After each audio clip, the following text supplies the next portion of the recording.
Pada suatu hari si Pulan bertemu dengan orang gila, Al-Majnuni Murokab, tak jauh dari makam seorang wali. Orang gila itu ngoceh tak jelas, seperti sedang bicara dengan seseorang. Dia berbicara seperti ini, andaikan mereka tahu bahwa ada wali tanpa nama tanpa gelar yang memiliki kemampuan seperti wali kutub, niscaya mereka akan datang berbondong-bondong mencium tangan wali tanpa nama tanpa gelar tersebut dan minta didoakan hajatnya.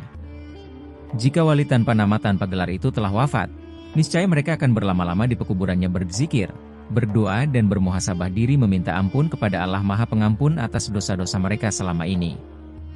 Andaikan mereka tahu jika mereka samikna wa athona kepada wali tanpa nama tanpa gelar, niscaya Allah Subhanahu wa Ta'ala akan angkat derajatnya. Namun sayang sekali karena wali tersebut tanpa nama dan tanpa gelar kewalian, maka seringkali dilupakan dan diabaikan setiap orang. Pulan yang dengar ocehannya kaget dan bergumam, "Hah? Ada wali tanpa nama tanpa gelar yang kemampuannya seperti wali kutub? Siapakah wali tersebut?" Kemudian dengan sedikit rasa takut, Pulan mendekatinya karena penasaran ingin tahu siapa sebenarnya wali tanpa nama tanpa gelar itu. Tak lama setelahnya, terjadi dialog antara Pulan dan orang gila itu. "Pulan, maaf Mbah, tadi saya dengar Mbah ada mengoceh panjang lebar dan berbicara tentang wali tanpa nama tanpa gelar. Siapakah sebenarnya wali tersebut Mbah? Mengapa sedemikian hebatnya wali tanpa nama tanpa gelar itu hingga kemampuan dan derajatnya hampir menyamai wali kutub?" Orang gila tersebut menoleh ke arah Pulan dan matanya sedikit melotot lalu berkata, "Sampeyan siapa? Kamu nguping omonganku ya? Apa pentingnya kamu perlu merasa tahu tentang wali tanpa nama?" Ucapnya dengan nada agak tinggi. Mendengar ucapan yang agak bernada tinggi dan terkesan kasar, membuat Pulan sedikit takut dan gentar, lalu berkata, "Maaf Mbah, bukan maksud saya menyinggung Mbah. Nama saya Pulan, saya seorang muhibun pecinta para wali-wali Allah.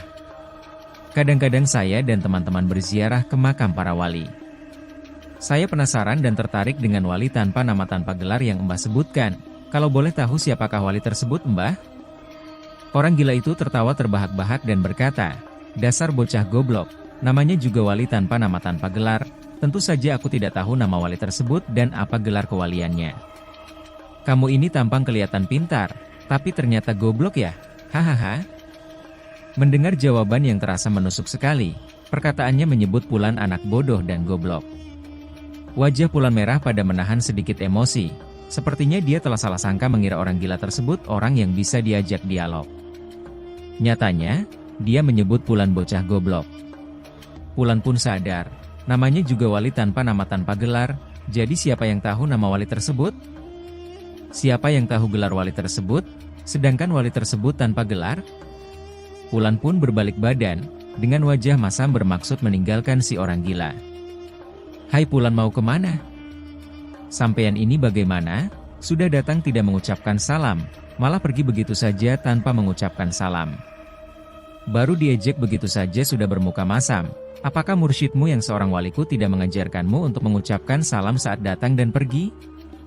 Apakah mursyidmu yang seorang wali tidak mengajarkanmu untuk bisa bersabar menahan celaan dan hinaan?" Ujar orang gila itu. Seketika langkah Pulan terhenti.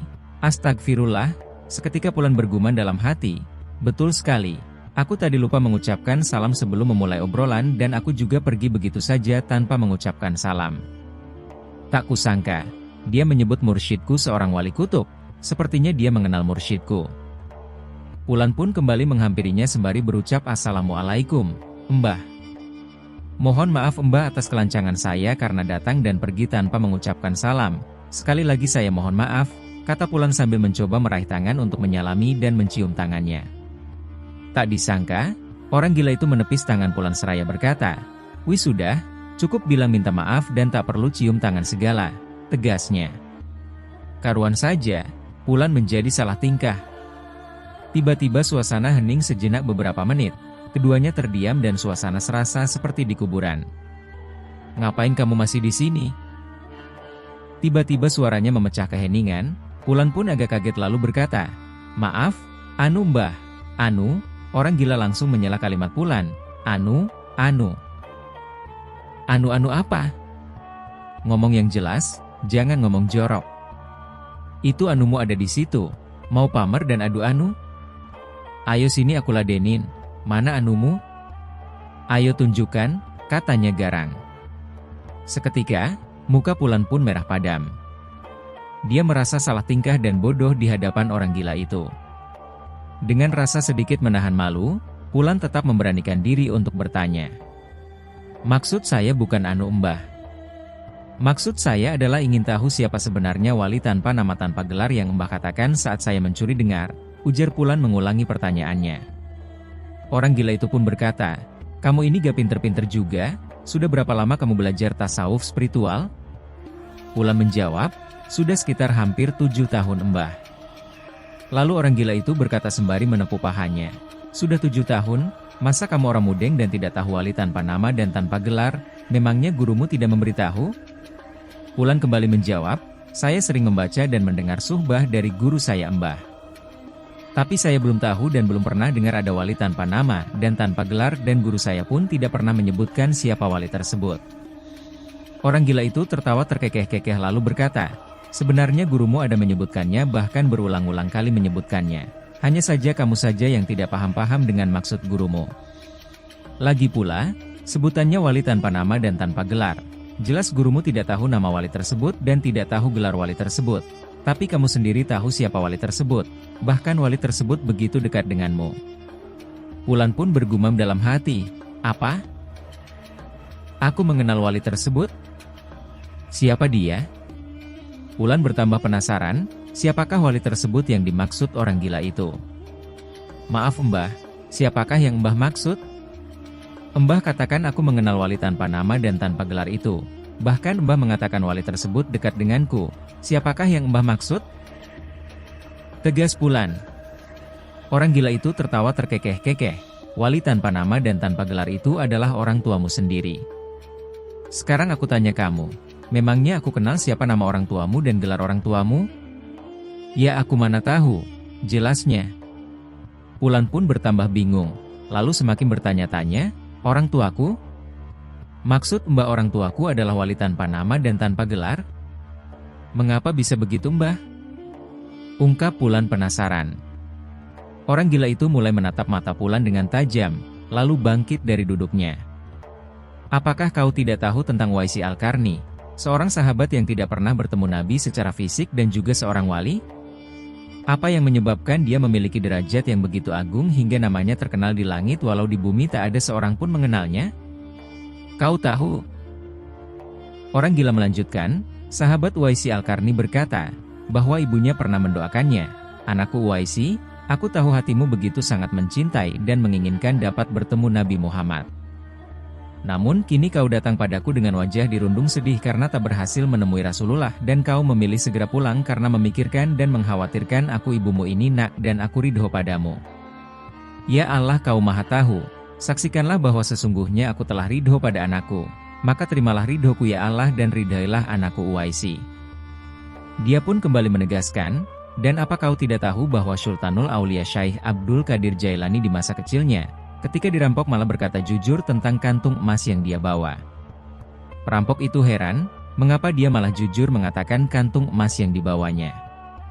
Padahal setiap orang yang mereka rampok selalu berbohong tentang bawaannya dan berusaha menyembunyikannya dari mereka. Lalu kau tahu, apa kata Syekh Abdul Qadir Jailani? Beliau berkata, ketika aku hendak bepergian menuntut ilmu, ibuku berpesan, anakku, bila engkau bertemu dengan siapapun, maka jujurlah jangan berbohong. Sungguh ibu lebih ridho bila engkau jujur, sekalipun engkau harus kehilangan harta dan perbekalanmu daripada kau harus kehilangan kejujuranmu. Mendengar penuturan orang gila itu, Pulan tersentak kaget, wajahnya mulai pucat pasi. Teringat olehnya salah satu hadis yang menyatakan, bahwa kita harus berbuat baik dan berbakti pada orang tua kita sendiri. Bahkan Rasulullah sampai 3 kali menyebut kata, ibumu, ibumu, ibumu baru kemudian ayahmu. Pulan pun sadar, dirinya tertipu oleh nafsu dan egonya sendiri, hingga tak tahu bahwa selama ini wali tanpa nama yang memiliki kemampuan layaknya wali kutub adalah orang tuanya sendiri. Kemudian orang gila itu kembali berkata, lihatlah ibumu, berapa lama dia menanggung dirimu dalam perutnya? Apakah kau sanggup menahan perih dan pedih seperti dirinya hanya untuk menginginkan kau lahir di dunia hingga bertaruh nyawa agar kau terlahir sehat dan selamat? Bahkan ketika dalam kondisi darurat, dia lebih rela menerima kematian agar kau tetap hidup. Apakah kau pernah memikirkan hal ini? Kekuatan apa yang membuat ibumu sekuat dan setabah itu? Sebagaimana kekuatan aulia yang sanggup menerima dan menanggung beban yang berat? Itu kekuatan Allah Subhanahu wa Ta'ala yang dianugerahkan kepada ibumu melalui Rahman dan Rahimnya. Ini adalah sumber kekuatan para aulia. Wulan pun semakin terpuruk dan diam 1000 bahasa. Ingin rasanya dia menangis sejadi-jadinya, serasa telah dihakimi dalam hari perhitungan. Orang gila itu terus melanjutkan, kau bangga dan takjub dengan karomah para wali, tapi pernahkah kau banggakan dan takjub dengan karomah ibumu yang Allah Subhanahu wa Ta'ala anugerahkan kepadamu? Pernahkah kau bangga dan takjub dengan karomah ibumu yang mengajarkan berkata-kata ketika masih bayi? Tidurnya sedikit karena kau selalu nangis dan rewel sebagaimana para aulia yang tidurnya sedikit karena memikirkan umat Nabi Muhammad yang banyak berkeluh kesah dan merengek. Air susunya seakan-akan tak pernah habis setiap kali kau merengek ingin netek. Apakah kau tak tahu, kalau itu adalah bukti karomah ibumu? Tidakkah kau pernah mendengar kalimat ini, ridho orang tua adalah ridhonya Allah? Para aulia, mereka menjadi walikut dikarenakan ridho dari orang tua mereka. Tidakkah kau sadar bahwa doa dan harapan kedua orang tuamu hampir setara dengan walikut? Wulan pun terus mengucapkan, astagfirullah, ampun, mendengar celotehan orang gila tersebut yang seakan petir menyambar seluruh tubuhnya. Orang gila itu berdiri lalu berkata sambil menunjuk ke arah Wulan, lihat dirimu, kelak kau akan jadi seorang bapak. Apakah kau tahu karomah bapakmu selama ini? Lihat tangannya, lihat punggungnya, lihat kulitnya, setiap hari dia membanting tulang agar kau tetap bisa makan, tetap bisa tertawa, tetap tersenyum. Dia bekerja siang dan malam hanya untuk mengabulkan segala macam pinta dan rengekmu. Ketika kau kecil, dirimu melakukan kesalahan, dialah orang yang paling depan membelamu. Ketika kau dalam bahaya, dia rela menghadapi bahaya itu untuk menyelamatkanmu. Dia tanggung bebanmu dan ibumu di pundaknya. Walau kian rapuh, dia tetap berusaha menopang. Tidakkah kau sadari bahwa bapakmu itu seorang mujahid fisabilillah yang setiap hari berjuang menafkahi kehidupanmu, bertahun-tahun bahkan berpuluh tahun? Dia bapakmu adalah mujahid kebanggaanmu. Wulan semakin menjadi, dirinya seperti hancur lebur mendengar ocehan orang gila itu. Wulan pun merasa dirinya yang gila, bukan orang gila yang berbincang dengannya. Wulan melupakan siapa sesungguhnya orang tuanya sendiri. Wulan melupakan semua yang mereka beri. Bahkan Wulan sering takjub akan pesona dan karomah wali, tapi tak pernah sadar dengan orang tuanya sendiri yang merupakan wali tanpa nama dan tanpa gelar kewalian. Sesaat kemudian orang gila itu berlalu meninggalkan Wulan tanpa sepatah kata pun. Wulan mengikuti dari belakang, ingin tahu kemana dia pergi. Ternyata dia mendatangi dua gundukan tanah dan duduk di sana. Mulutnya komat kamit, seperti orang yang berdialog dan berbicara dengan bahasa daerah yang Wulan tidak mengerti. Sesaat tersenyum, terkadang tertawa di hadapan gundukan kedua tanah yang ternyata kuburan. Wulan pun berhusnudzon, mungkin itu kuburan seorang wali besar. Setelah tertawa, orang gila itu diam dan suasana menjadi hening. Lalu orang gila itu mulai menangis sembari berbicara seperti orang yang tengah mencurahkan isi hatinya. Tangannya pun mengelus-elus kuburan itu, dan tangisannya kian menjadi bahkan meraung. Wulan seperti larut dalam kesedihan dan bingung lantaran tidak mengerti bahasa daerah yang diucapkan orang gila itu. Akhirnya Wulan mengerti, mengapa orang gila itu meraung menangis di kuburan yang semula dia sangka seorang wali. Di tengah isak tangis orang gila itu, Wulan mendengar kalimat embok dan pada kuburan satunya embah. Melihat itu, Wulan ingin menangis sejadi-jadinya. Ternyata itu kuburan orang tua orang gila itu. Ternyata itu kuburan wali tanpa nama dan tanpa gelar. Wulan pun berbalik badan, bergegas ingin pulang ke rumah untuk menemui kedua orang tuanya yang masih hidup. Wulan merasa beruntung masih memiliki wali tanpa nama dan tanpa gelar yang masih hidup di dekatnya. Sepanjang jalan dia pun berdoa,